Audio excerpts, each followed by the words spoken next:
gerung dunia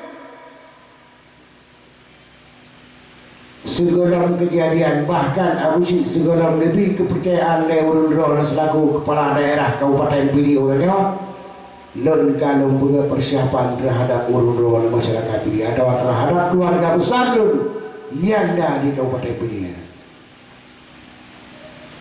Laginya lon mendapat kepercayaan daripada urun-urun, hanya tinggal lon realisasi lon japu-japu bagaimana orang yang ada dengan. Maka sesuai punya kan buah le adu kedai apa Bapak Insinyur Bapak Zakaria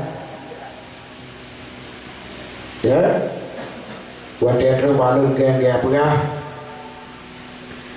akan melakukan satu perubahan pola tanam oleh Long sangat mendukung. Padahal pun dengan salah satu pengusaha, salah satu aset masyarakat Pidie, pengusaha yang sukses di Jakarta, orangnya dua, dia kalah urun-urun, dia pertimang urun-urun, atau dia pertimang kedanya. Pun gelar dengan titelnya MC-nya. Tapi tidak malu beliau mengatakan kembali kepada laptop, kembali kepada alam.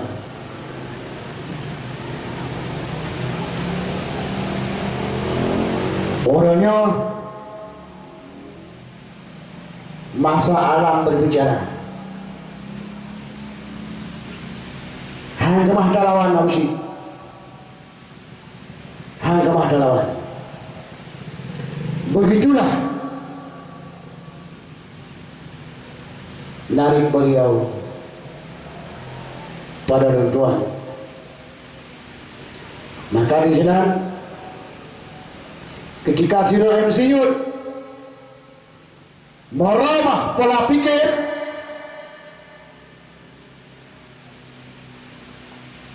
hanya tinggal saja mendukung. Pun kebutuhan dan adun silakan. Lalu berdaya pupuk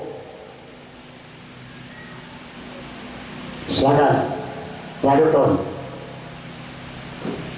jauh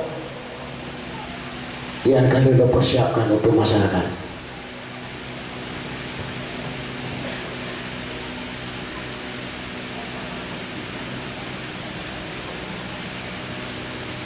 Yo, menyangkut dengan kualitas. Mungkin yang kali kebegah puno, yang lagi putih puno, hasil daripada penggunaan pupuk alam.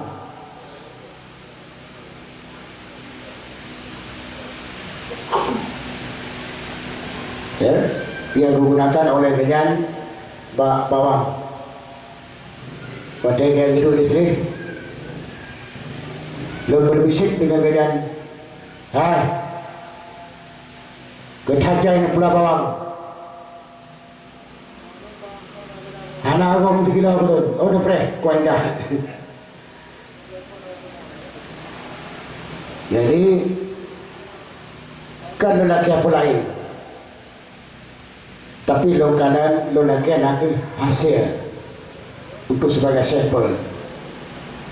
Jadi selaku urun berkarya, urun berbuat, makin semangat.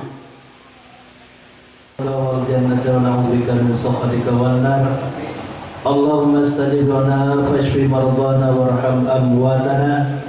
Allahumma ja'al khaira ayyamina yawma nalqaka wa anta radin.